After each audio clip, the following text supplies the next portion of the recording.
الله أكبر الله أكبر الله أكبر لا إله إلا الله والله أكبر. الحمد لله الذي فرض على عباده صيام رمضان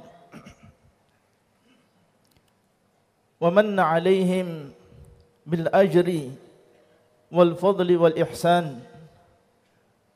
أشهد أن لا إله إلا الله وحده لا شريك له تفرد بالخلق والرزق والتدبير. وأشهد أن محمدًا عبده ورسوله البشير النذير صلى الله عليه وعلى آله الطيبين الطاهرين وعلى أصحابه الغر الميامين وعلى التابعين لهم بإحسان إلى يوم الدين وسلم تسليما كثيرا. أما بعد،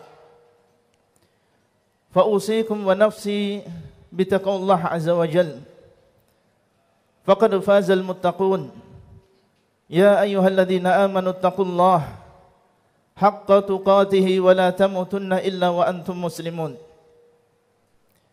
الله أكبر الله أكبر لا إله إلا الله الله أكبر ولله الحمد. Hari ini kita berbahagia dan berhari raya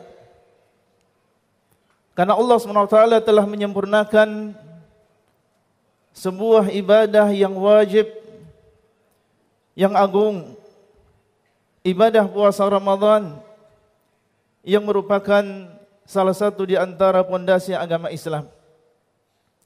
Qul bi fadlillahi wa bi rahmatihi fabidzalika falyafrahu huwa khairum mimma yajma'un. Katakanlah, dengan karunia Allah dan juga rahmatnya, maka hendaklah kalian bergembira, yang demikian lebih baik daripada apa yang mereka kumpulkan. Taqabbalallahu minna wa minkum. Semoga Allah SWT menerima amal ibadah kami dan juga kalian. Allahu Akbar Allahu Akbar la ilaha illallah wallahu akbar Allahu Akbar walillahil hamd. Ma'asyiral muslimin, pemandangan hiruk pikuk saudara-saudara kita yang mudik ke kampung halaman dalam keadaan merindukan dan dirindukan, mengingatkan kita semua tentang asal usul kita dan status kita di dunia ini. Mengingatkan kita tentang peristiwa yang besar tatkala Allah SWT menciptakan Nabi Adam dan juga Hawa dan mempersilahkan keduanya untuk tinggal di dalam surga Allah, negeri yang penuh keindahan, yang penuh dengan kenikmatan, memakan apa yang dikehendaki dan minum apa yang dikehendaki, kecuali satu pohon.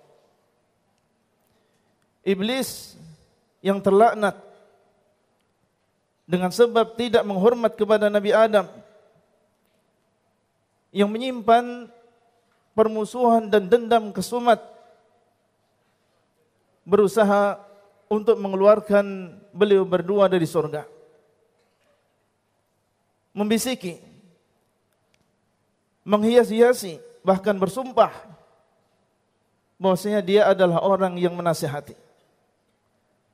Sampai akhirnya bapak dan ibu kita tergoda memakan pohon terlarang tersebut, terbuka auratnya sampai keduanya menutupi auratnya dengan daun-daun yang ada di surga.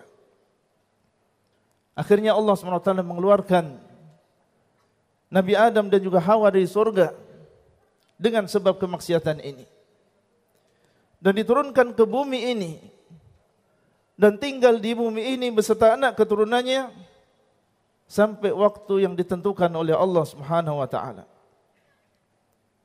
Sehingga sampailah kita di dunia ini alam yang penuh dengan kelelahan, kecapean, permainan, canda dan senda gurau. Dan surga adalah kampung halaman kita. Allahu Akbar, Allahu Akbar, la ilaha illallah, wallahu akbar, Allahu Akbar, walillahil hamd. Kalau orang tua dan juga kerabat di kampung merindukan kepulangan kita dan menginginkan mudiknya kita dengan selamat dengan membawa bekal yang cukup, maka ketahuilah bahwasanya Allah Azza wa Jal juga menginginkan supaya kita semuanya kembali ke surga dengan selamat, tanpa ada halang rintang, supaya kita semuanya merasakan apa yang telah dirasakan oleh bapak ibu kita di sana. Tentunya orang yang beruntung adalah mereka yang bisa pulang kembali ke kampung halaman yang sebenarnya, kembali ke dalam surga dengan selamat. Dan siapakah mereka? Mereka adalah orang yang sadar bahwasanya dunia hanyalah sementara untuk mempersiapkan bekal menuju surga Allah Azza wa Jalla. Di dalam sebuah hadis Nabi SAW mengingatkan, ma ana wad dunya, innama ana wad dunya karakibin istadalla tahta syajaratin thumma raha wa tarakaha. Apa urusanku dengan dunia ini, kata beliau. Sesungguhnya aku dan dunia ini seperti seorang musafir yang berteduh di bawah pohon, kemudian pergi dan meninggalkan pohon tersebut. Menunjukkan bahwasanya dunia ini bukan tujuan. Dunia bagi seorang muslim adalah seperti musafir yang berteduh di bawah pohon, beristirahat sebentar, meminum seteguk dua teguk air, mengumpulkan tenaga untuk kemudian kembali melanjutkan perjalanannya. Di dalam hadis yang lain, beliau sallallahu alaihi wasallam mengatakan, kun fid dunya ka'annaka gharibun aw 'abiru sabil. Jadilah engkau di dunia seperti orang yang asing atau seorang penyeberang jalan. Musafir yang memiliki tujuan, yang singgah di sebuah daerah sebelum sampai ke tujuan, maka dia akan melakukan hal-hal yang seperlunya. Istirahat secukupnya, mengumpulkan bekal secukupnya untuk melanjutkan perjalanan dan sampai ke tujuan. Dan orang yang akan menyeberang jalan yang ramai dengan kendaraan dan lalu lalang manusia, maka dia akan fokus bagaimana bisa selamat sampai ke seberang, mempercepat langkah dan berhati-hati, dan dia tidak akan sempat untuk diam berleha-leha dan bersantai-santai di tengah jalan. Maka demikianlah seorang muslim, ayyuhal muslimun, menjadikan dunia hanya sebagai tempat bersinggah untuk beramal, mencari bekal menuju Allah, bukan menganggap dunia sebagai tempat tinggal selamanya, menghabiskan usia, mengerahkan seluruh tenaga, menghalalkan segala cara hanya untuk mencari dunia dan seisinya. Allahu Akbar, Allahu Akbar, la ilaha illallah, Allahu Akbar, walillahil hamd. Orang yang ingin mudik ke kampung halaman supaya sampai ke tujuan dengan selamat, maka dia harus mengetahui jalannya. Dia harus membawa bekal yang cukup dan menghindari segala sesuatu yang merintangi dan mengganggu. Kalau tidak, maka dia akan tersesat. Tidak sampai ke kampung halaman, atau seandainya dia sampai dalam waktu yang lama. Maka kita sebagai orang asing di dunia ini yang akan kembali ke kampung halaman dan bercita-cita ingin kembali ke dalam surga Allah Azza wa Jalla, kita juga memerlukan 3 perkara. Kita harus tahu jalan apa yang menyampaikan kita kepada surga. Yang kedua, kita harus mencari bekal yang cukup untuk masuk ke dalam surga. Dan yang ketiga, kita berusaha untuk menghindari hal-hal yang menghambat kita masuk ke dalam surganya Allah Azza wa Jalla. Dan alhamdulillah, 3 perkara ini Allah SWT telah jelaskan di dalam agamanya. Allah turunkan kitab supaya kita tahu apa jalan tersebut, dan Allah utus para rasul untuk menjelaskan kepada kita jalan tersebut. Allah SWT mengatakan kepada Nabi Adam dan juga istrinya, "Qulna ihbita minha jami'an, fa imma ya'tiyannakum minni huda, fala khawfa man tabi'a hudaya fala khawfun 'alaihim wa lahum yahzanun." Kami katakan kepada keduanya, turunlah kalian dari surga semuanya. Apabila datang kepada kalian dariku petunjuk, maka barang siapa yang mengikuti petunjukku, dia tidak akan takut dan dia tidak akan bersedih.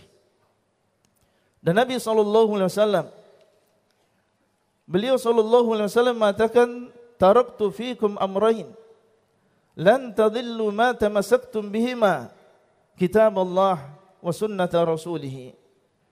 Aku telah tinggalkan di antara kalian 2 perkara. Kalian tidak akan tersesat selama kalian berpegang teguh dengan keduanya, Al-Quran dan juga sunnah Rasulullah SAW. Dari sini kita mengetahui bahwasanya untuk sampai ke dalam surga Allah SWT, kita harus mempelajari agama ini. Mempelajari agama ini dengan baik dari sumbernya yang benar. Dan Rasulullah SAW menjanjikan, "Man salaka tariqan yaltamisu fihi ilman, sahhalallahu lahu bihi tariqan ila jannah." Barang siapa yang menempuh sebuah jalan untuk mencari ilmu di dalamnya, maka Allah SWT akan memudahkan baginya jalan menuju surga. Namun barang siapa mencari jalan ke surga selain dari Al-Quran dan juga hadis, maka dia akan tersesat dengan kesesatan yang nyata. Allahu Akbar, Allahu Akbar, la ilaha illallah, wallahu akbar, Allahu Akbar, walillahil hamd. Adapun bekal menuju surga, maka Allah Subhanahu wa taala telah mengatakan, "Wa tazawwadu fa inna khairaz zadi taqwa." Dan berbekallah kalian, karena sesungguhnya sebaik-baik bekal adalah ketakwaan. Dan di dalam banyak ayat Allah SWT menyebutkan bahwasanya orang-orang yang bertakwa, merekalah orang-orang yang akan memasuki surga Allah. Innal muttaqina fi jannati wa uyun. Sesungguhnya orang-orang yang bertakwa, merekalah yang akan masuk ke dalam surga dan berada di mata air. Allah SWT juga berfirman, "Wasari'u ila maghfiratin min rabbikum wa jannatin 'arduha as-samawati wal ard u'iddat lil muttaqin." Dan hendaklah kalian bersegera menuju ampunan Rabb kalian dan surga yang lebarnya sepanjang langit dan bumi disediakan untuk orang-orang yang bertakwa. Ketakwaan kepada Allah adalah dengan menjalankan perintah dan menjauhi larangan Allah dengan ikhlas dan sesuai dengan sunnah Rasulullah SAW. Dan ketakwaan yang paling besar, yang merupakan bekal kita menuju Allah, dan dia adalah syarat mutlak masuk ke dalam surga Allah, adalah tauhid, mengesahkan Allah di dalam ibadah, menjauhi kesyirikan. Nabi SAW mengatakan, "Man laqiya Allah la yusyriku bihi syai'an dakhala al-jannah." Barang siapa yang bertemu dengan Allah, tidak menyekutukan Allah dengan sesuatu apapun, maka dia akan masuk ke dalam surga. Hadis riwayat Bukhari. Dan beliau SAW juga mengatakan, "Innahu la yadkhulul jannah illa nafsun muslimah. Sesungguhnya tidak akan masuk ke dalam surga kecuali jiwa yang muslim, yaitu jiwa yang bertauhid, muttafaqun alaih.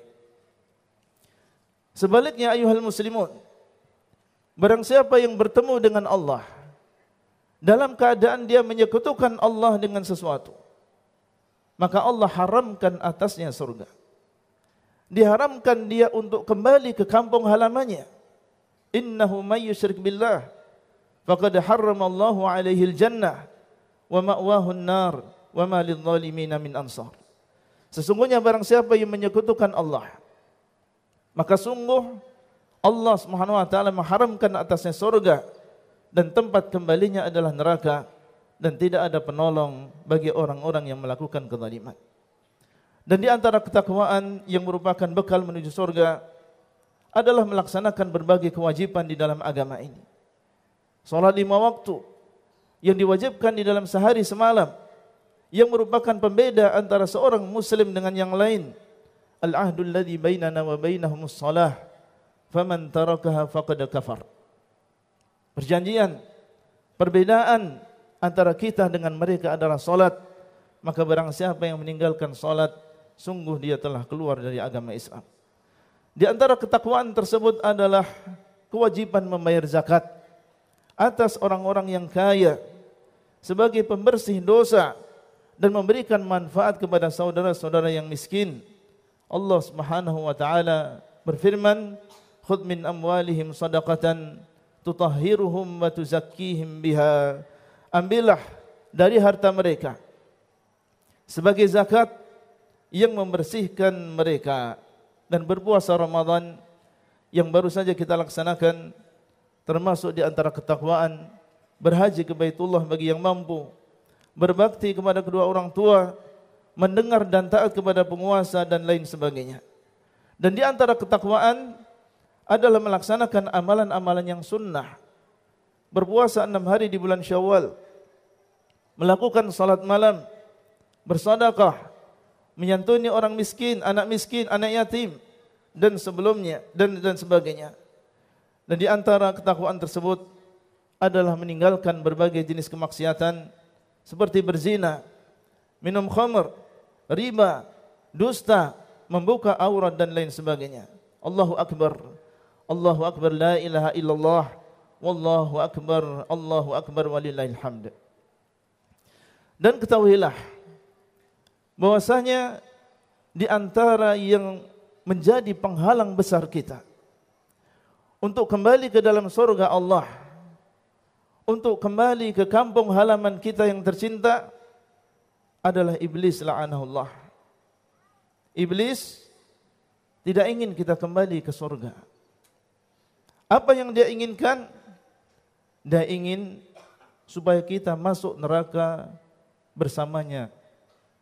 Di dalam Al-Quran Allah SWT berfirman, "Inna syaitana lakum aduun fattakhiduhu aduwa innama yad'u hizbahu liyakunu min ashabis sa'ir." Sesungguhnya setan adalah musuh bagi kalian, maka jadikanlah dia musuh. Sesungguhnya dia mengajak pengikutnya supaya menjadi penduduk neraka. Dia sesatkan manusia dengan segala cara, dengan cinta dunia dan lupa akhirat, dengan mengikuti syahwat, menipu mereka dengan berbagai syubhat supaya tidak masuk surga, atau minimal dia masuk neraka sementara. Allah Subhanahu wa taala berfirman menceritakan tentang bagaimana dengkinya dan tekad yang kuat yang dimiliki oleh iblis. Qala fa bima aghwaytani la aq'udanna lahum siratakal mustaqim thumma la'atiyannahum min baini aydihim wa min khalfihim wa an aymanihim wa an syama'ilihim wa la tajidu aktsarahum syakirin. Iblis berkata, maka karena engkau telah menyesatkan aku, niscaya aku akan menyesatkan mereka, yaitu manusia, dari jalanmu yang lurus.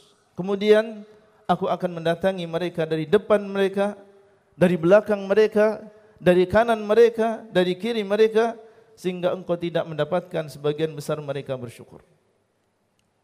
Barakallahu li wa lakum fil 'aid as-sa'id wa a'adahu 'alaina wa 'alaikum bil 'umril mazid lil amadil ba'id. Aqulu qawli hadha wa astaghfirullah li wa lakum wa lisairil muslimin wastaghfiruhu innahu huwal ghafurur rahim.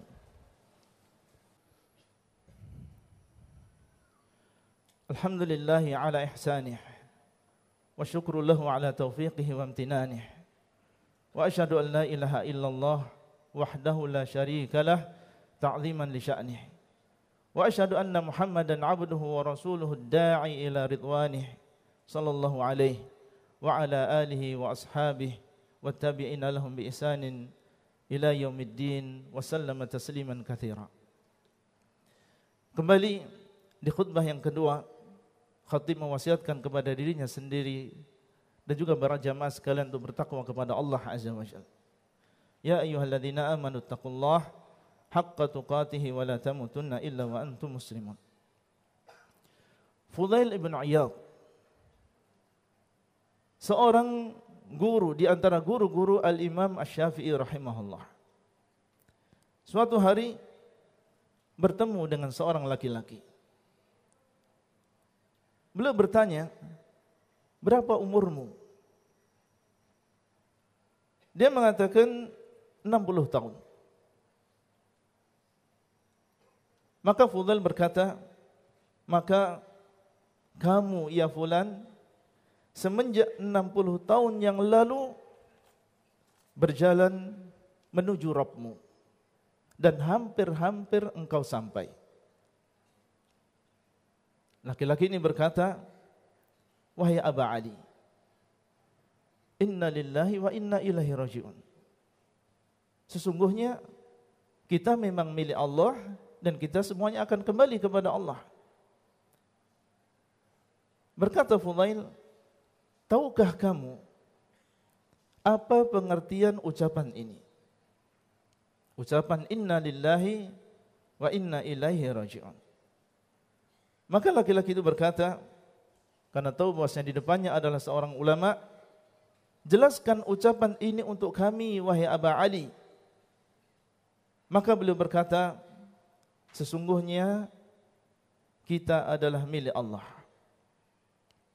Engkau mengatakan, aku adalah hamba Allah atau hamba milik Allah, dan aku akan kembali kepadanya. Maka barang siapa yang tahu bahwa dia adalah hamba Allah dan akan kembali kepada Allah, maka dia akan diberdirikan di hadapan Allah Azza wa Jalla. Dan barang siapa yang berdiri di hadapan Allah, maka dia akan ditanya. Dan barang siapa yang akan ditanya, maka hendaklah dia mempersiapkan jawabannya. Laki-laki ini tertegun dan mengatakan, lalu bagaimana jalan keluarnya? Umur sudah terlalu tua dan banyak yang ditinggalkan, yang disia-siakan. Maka beliau rahimahullah mengatakan, mudah. Caranya mudah. Tidak ada kata terlambat. Beliau mengatakan, bagaimana caranya? Maka Fudail bin Iyad memberikan nasihat yang singkat yang dengannya kita menutup khutbah ini. Beliau mengatakan, tuhsinu fi ma baqiya yughfar laka ma madha wa ma baqiya. Engkau perbaiki apa yang masih tersisa dari umurmu. Niscaya Allah SWT akan mengampuni dosamu yang telah lalu dan juga yang masih tersisa. Perbaiki apa yang masih tersisa, Allah SWT mengampuni dosamu yang telah lalu dan apa yang masih tersisa. Fa innaka in asa'ta fi ma baqiya, tapi kalau engkau di dalam waktu yang masih tersisa ini masih lalai, masih berbuat jelek, masih banyak melakukan dosa, fa innaka ukhidta bima madha wa ma baqiya, maka sesungguhnya engkau akan disiksa dengan sebab dosa yang telah lalu dan apa yang masih tersisa. Akhirnya semoga Allah SWT menerima amal ibadah kita semuanya di bulan Ramadan dan menjadikan kita istiqamah setelah Ramadan. Dan kaum muslimin, di sela-sela kegembiraan antum semuanya, jangan lupakan saudara-saudara kita di Palestina dengan doa-doa yang tulus dan bantuan-bantuan yang ikhlas. Sesungguhnya orang-orang yang beriman, mereka adalah bersaudara. Allahumma salli ala Muhammad wa ala ali Muhammad kama sallaita ala Ibrahim wa ala ali Ibrahim innaka Hamidum Majid. Allahumma barik ala Muhammad wa ala ali Muhammad kama barakta ala Ibrahim wa ala ali Ibrahim innaka Hamidum Majid. Allahumma ighfir lil muslimina wal muslimat wal mu'minina wal mu'minat al ahya'i minhum wal amwat innaka sami'un qaribun mujibud da'wat. Allahumma taqabbal minna innaka antas sami'ul alim wa tub 'alaina innaka antat tawwabur rahim. Rabbana hab lana min azwajina wa dhurriyyatina qurrata a'yun waj'alna lil muttaqina imama. Allahumma aslih lana dinana alladhi huwa ismatu amrina wa aslih lana dunyana allati fiha ma'ashuna wa aslih lana akhiratana allati hiya ma'aduna wa la taj'alid dunya akbara hammina wa la mablagha ilmina wa la taj'al musibatana fi dinina. Allahumma aslih a'immatana wa wulata umurina wa aminna fi awtanina. Allahumma farrij an ikhwanina al-mustad'afina fi Filistin. Allahumma kun lahum waliyan wa nasiran wa sanadan wa dhahiran wa mu'inan wa mujiran. Allahumma alayka bis-sahayinatil mu'tadin fa innahum la yu'jizunak wa taqabbalallahu ta'atakum jami'an wa kullu 'amin wa antum bi khair walhamdulillahi rabbil alamin. Allahu akbar, Allahu akbar, Allahu akbar. La